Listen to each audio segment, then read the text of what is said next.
Hey everybody, my name's Yohaan Philip. And I'm Matt Carville. And we are live! Every Tuesday afternoon for live lunch. That is the place that we take the Sunday teaching and we have a discussion about it. We unpack the different themes, ask some different questions, and we're inviting you to get involved in it. Have a listen or submit some questions, that's all. And we have food, so if you want to find out about some good eating options around Brighton and Hove, tune into live lunch. Well, we get fed physically, but you get fed spiritually. Tuesdays at 1 p.m. live on Instagram, then the video does sit on YouTube and podcast. If you'd like more information about how you can join in with the conversation at live lunch, WeAreEmmanuel.com/live lunch.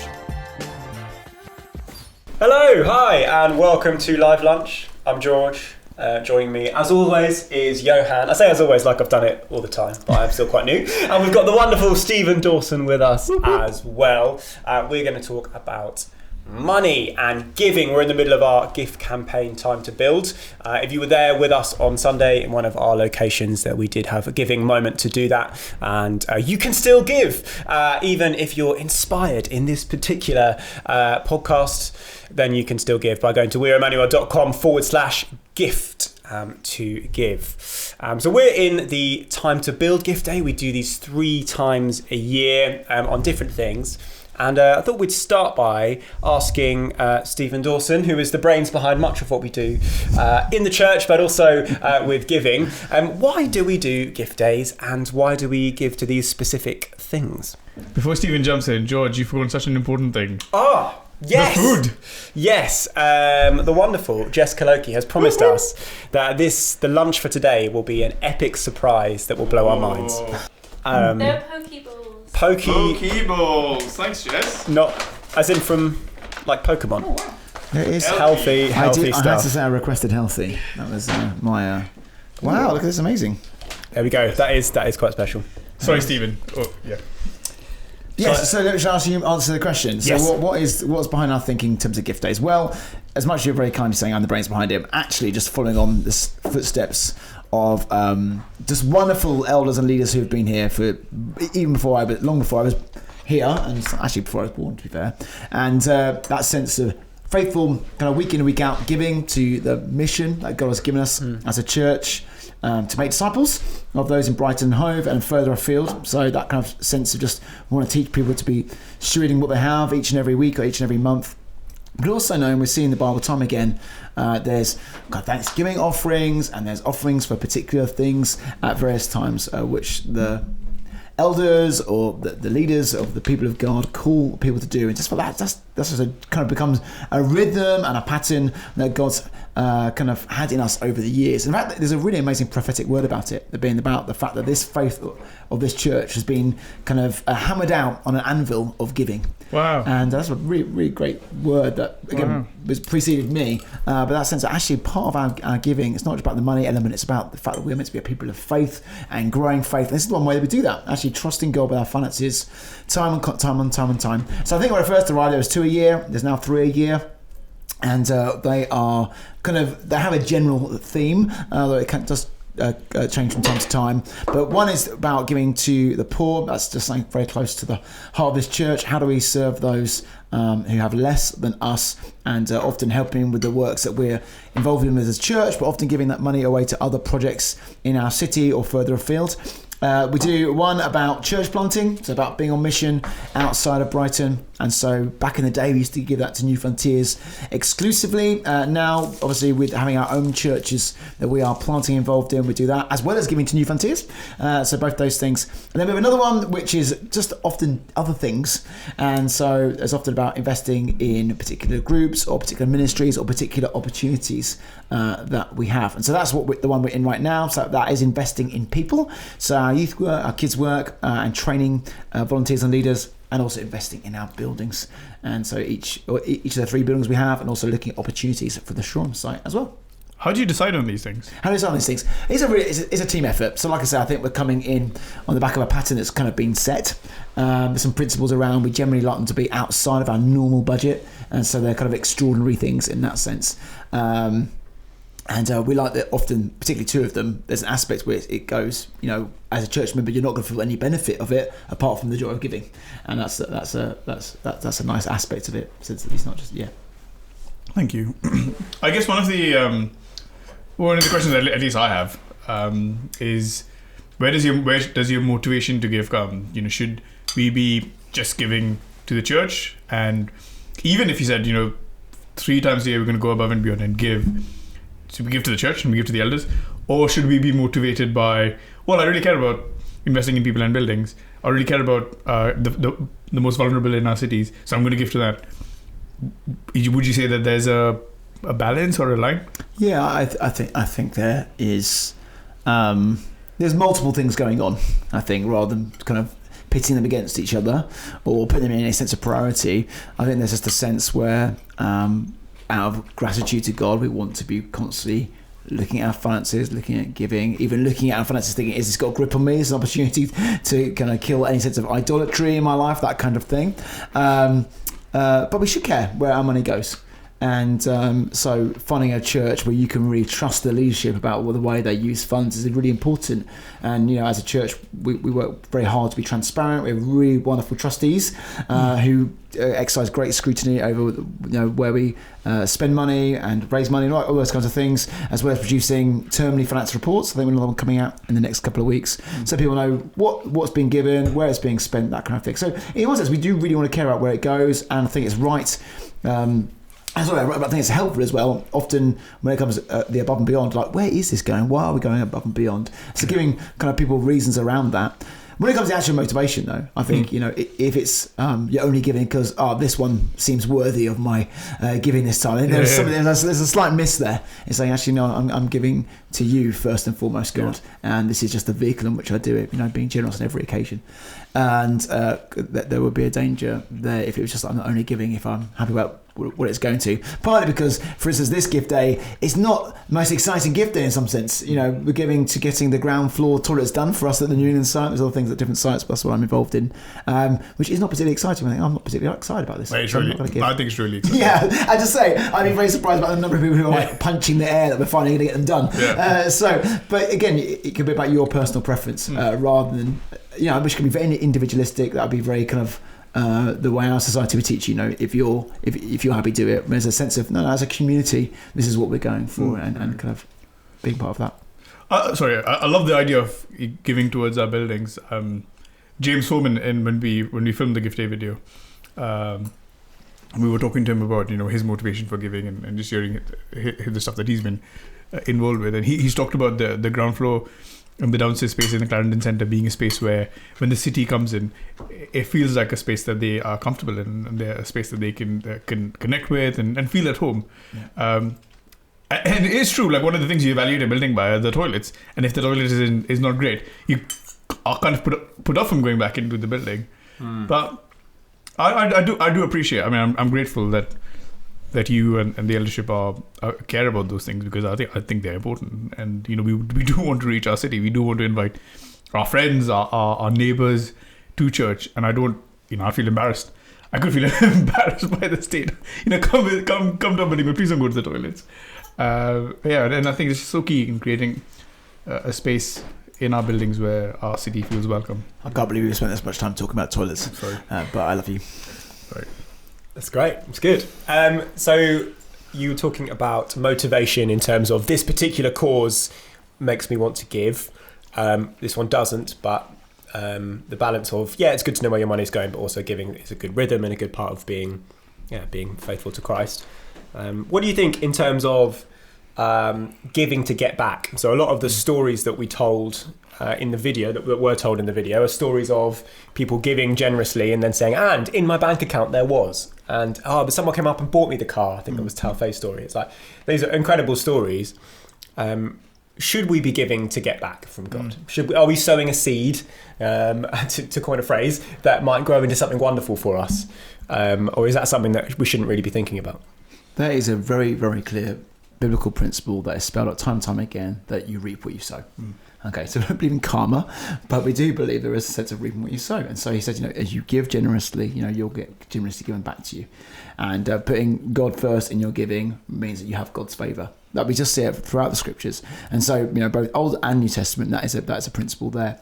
So in one sense, yes, you should expect that as you continue to put God first, seek his kingdom first, everything else will be added to you. That is the economy of the kingdom. And we shouldn't shy away from that. And the danger is that people overplay that. And so you start making it into a formula, like you give this and this is what you'll get back. And it's because it might be that you give financially and God gives you back another way. And so I talked on Sunday about the fact that you may give financially today and God may do a wonderful story where you get everything you gave back and multiplied many times over in a very financial, very tangible way. It might be that what you get back is freedom from loving your money too much. That doesn't seem like such a good gift, but it really is. Oh, yeah. Actually seeing that absolutely. Jesus is everything. I mean, it's more of your heart. That might be the benefit. And so I think we've got to be careful not to, think this equals this. But I just be really clear, like at times when me and Emma have been struggling financially, those moments where I say, God, we are going to try, we're going to prove you. You are our portion, and therefore, even though we are struggling right now, we are going to give, and probably we're going to up our giving. Just this genuine sense of like, we trust that you have got us so much. You promise to look after our need, the clothes on our back, roof over our head, the food on our plates. Definitely need rather than want. There's also things I'd like to have, but things that I want, the things I need, God has promised to provide, and so we'll go for it. We're gonna lean into that particular promise and that principle we see in the scriptures. Okay. There is a verse which does say, test and give, test the Lord and prove that He will give you back. It's the only thing you're allowed to test God in. Exactly. Absolutely. Amazingly, that's so like testing God is prohibited, except in finances. Yeah, amazing.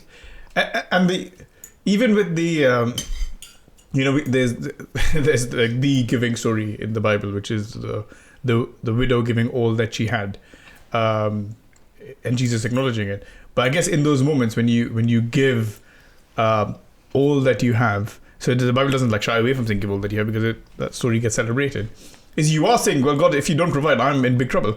And so in some ways there is a motivation. I remember we were in the process of a job shift or something, and there was uncertainty about where at least my next paycheck was coming, and we had like a few hundred quid set aside in the bank, which is nowhere near to even like cover a month's rent if I didn't get paid. And I remember for one of the gift days and just thinking, I'm just going to give it all, go to the bank, withdraw all those few £100 that we had in. And I didn't feel like a cheerful giver in that moment. I just felt like, God, this is what I'm doing is absolutely bonkers. If you don't intervene, I have nothing. I will be on the street with my family. And God miraculously provided. And it was I think I was expecting God to provide, which is why I gave. Yeah, and it's hard when we're taught to be. We do need to be responsible and steward our finances well.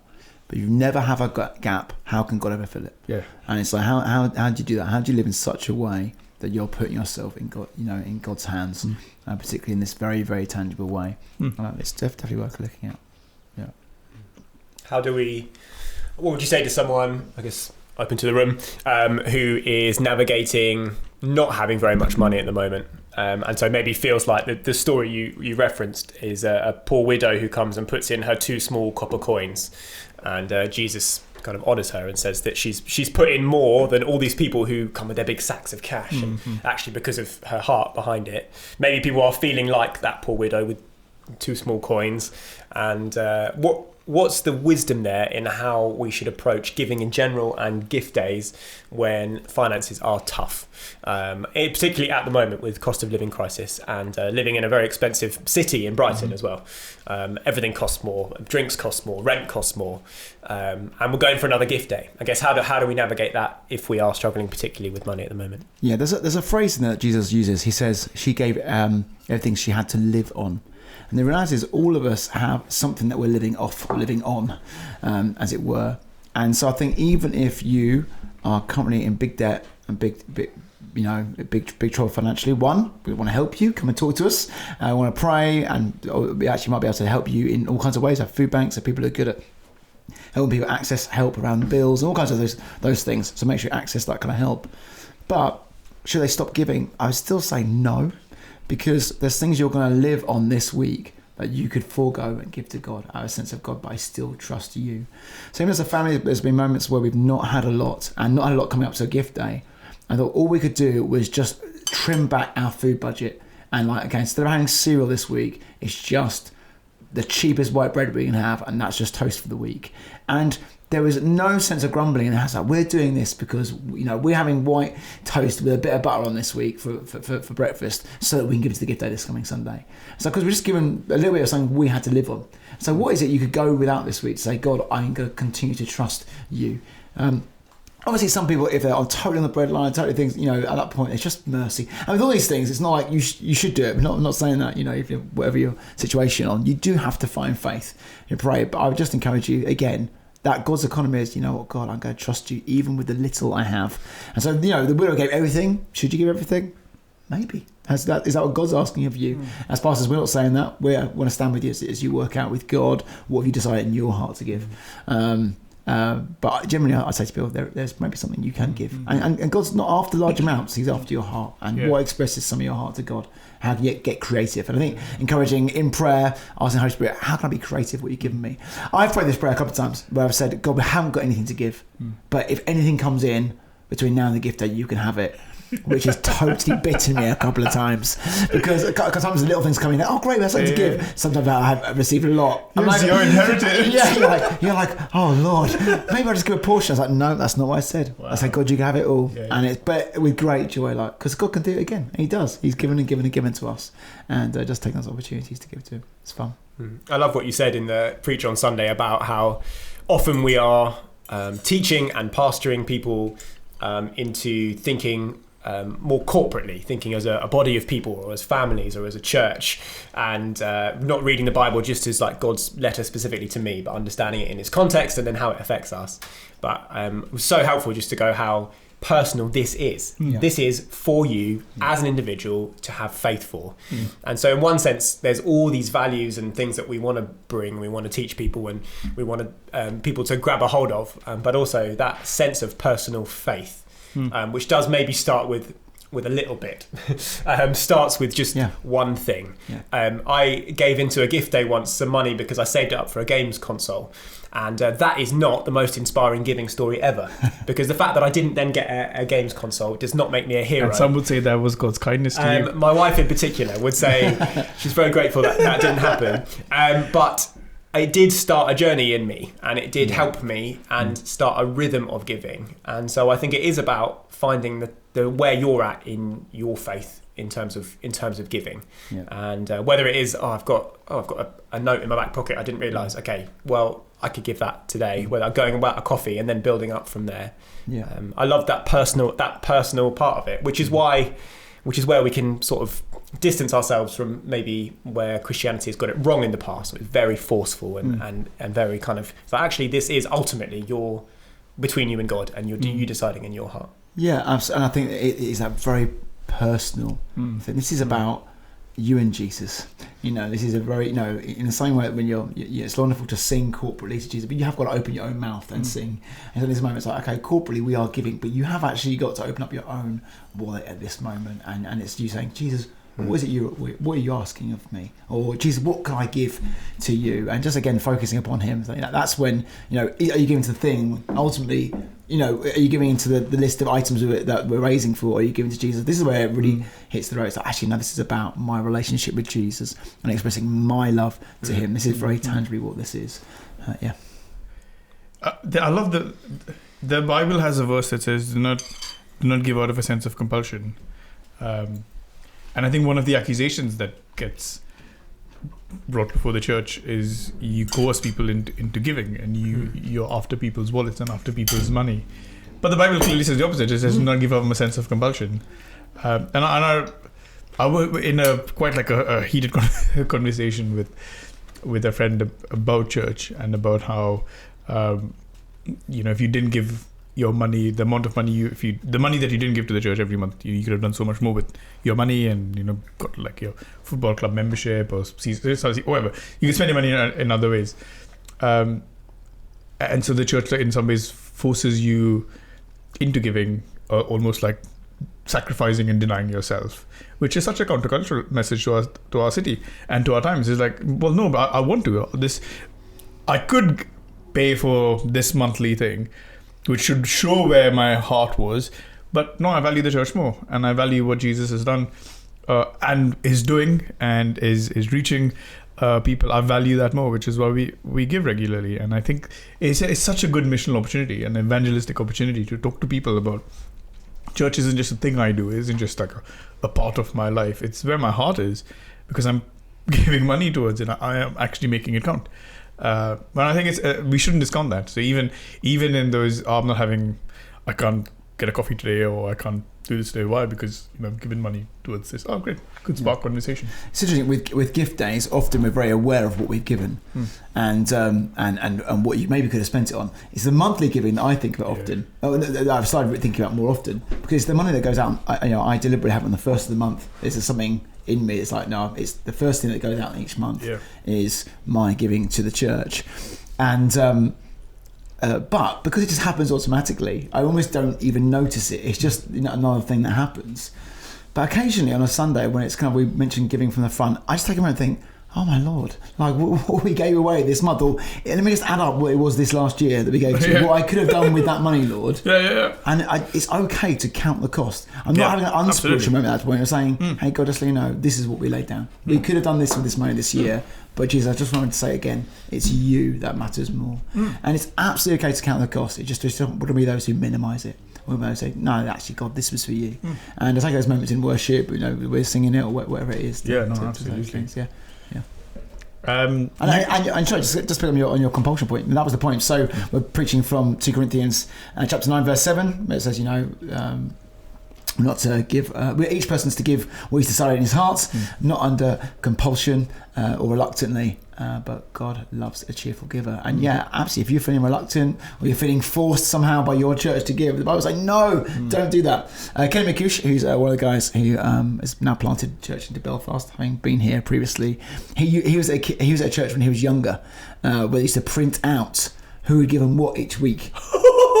Like, that was how it worked. You gave, and it's almost like, well, there was literally so everybody could see what absolutely. So there's like a pecking order. Oh my gosh. Like Mary had given this amount, so she was the godly one that week, or Sandra gave him nothing, and it was it's a really weird kind of like guilt-ridden, feeling very compelled to give. But we don't do that. We don't. We don't. Oh, okay, that was the point of the story. Thank you for not doing that, Stephen. I feel comfortable being a part of this church. You talked about the Bible talks, God loves a cheerful giver, and you talked about the giving paradox. Yes. Do you want to talk a little bit more about that? Yeah. There's a study, I want to say it's from Harvard. It's definitely one of those universities, I'm pretty sure it is. There's a study called The Giving Paradox. They looked at people's giving habits and found that people were happier. Actually, people were more well off who gave to charity. So not just exclusively to church, but there was definitely a large part of that they basically said in the report. It says, we have found what the Bible says, that it's more better to give than receive, and in very, very tangible ways. So it's a financial study, psychological study, sociology study, and looking at these things, they find out those that regularly gave to charity or to church or religious organisations outside themselves were happier on all kinds of indices, and including better off financially. The paradox part of it was that people who knew it didn't necessarily follow through with it. So there was people who did follow through with it, but even those who had followed through at points and knew it to be good and knew it to be good for themselves still struggled with it, still wouldn't give or weren't that generous, even though they knew it in their head or having experienced it before, which I thought was just a really interesting thing. They don't really make much commentary on it in the report, but it just shows again that mammon, the kind of the god of money, is just such a temptation for all of us. The love of money is a root of all evil, and our lack of trust in God so easily gets in the way of genuine being free. And so interesting, just totally secular study finds what the Bible says to be true. You also talked about boring giving. Yes. Yeah. Tell us a little bit more about boring giving. Yeah, we didn't get into this a lot on Sunday. I guess it's something I was thinking about quite a lot going into it. Is that I guess if we're talking about things to give to, personally, I love giving to things to do with the poor. That's close to my own heart. That's probably not unique in that, but at all. But that would be something that's close to my heart. I love giving into church planting. The thought of going on mission, and I was like, wow, this is it. Giving into stewarding our buildings and sorting them out. I believe in it. It's right, but it doesn't really set me alight. I'm not particularly pumping it. I'm not that excited about it. Yeah. But the reality is that giving into those things, it's just part of being a grown-up. It's about maturing in faith in one sense. In the same way that, my children, they would love to spend all their money on sweets or gear or activities or that kind of stuff. But there's going to come a point where paying rent is going to be a large part of what you've got to do, and paying the bills or getting the boiler service, that's just part of where your money needs to go. And I guess as believers, as part of those at church, sometimes they just the lights need to be kept on, the loos need to get sorted out, the building, so they're boring giving bits, but actually part of being able to give cheerfully to that is a sign of Christian maturity, that you don't need it to be something dazzling for you to part with your money, but taking responsibility for the family. Great. In the time we've got left, I wonder if we could look at some practical tips for people who need to learn budgeting. I know I definitely could do better, and so anything that you guys have got, any processes, I guess we could be as specific as we like in terms of apps or whatever. What has helped you in terms of how you do money well? Yeah, I don't mind kicking us off. So if you're gonna get to eat this food is amazing, Jess. Thank you. Yes, thank you Jess. so much. It's amazing. The hype was worth it. Yeah. We should put like in the description who we got the food from in case people are like, "Come on, check it out." Personally, I found talking about money with your spouse is one of those things that I have to be intentional and careful and just really make sure we're talking about it properly, because both of us view money differently, which is great because we complement each other when it comes to how we look after our finances. I'm more of the saver. Amy's mode is a lot more generous, and so I think if I was purely in charge of the finances, it would be like the safe, boring fund or budget. But Amy's just like, how can we be generous with people, and how can we get stuff for the kids? And it's like, there's all this money. So I think navigating those, in some ways you have to learn the painful way that we're both wired differently when it comes to finances, and just finding the space to talk through our budgeting was really key. We've always talked to older married couples and how do you work out these questions? How do you work out your finances together? So there's no one size that fits all. I think just find godly, mature Christian couples or Christians who've stayed faithful with their giving for many, many decades and ask them what their tips and tricks are. And I think that's really big plug for small group.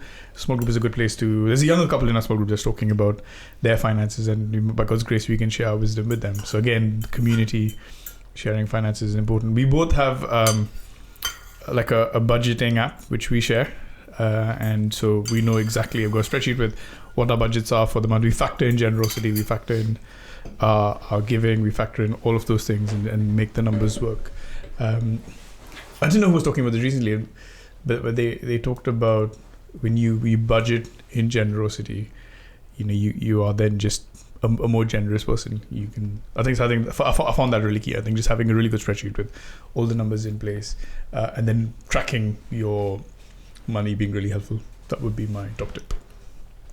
But this is my top tip. This is not. Yeah, I'd say similar things. I think just simply knowing where your money goes for lots of people is just the first step towards getting your money in order, making sure your money doesn't rule you, but you're utilising your money.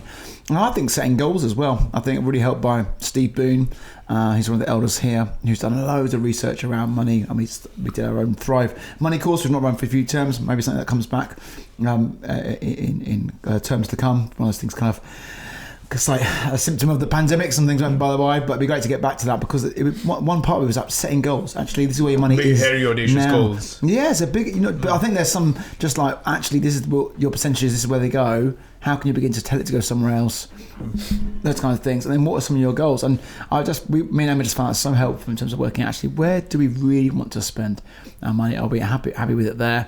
I think we found a bit similar to you that we have all of us have different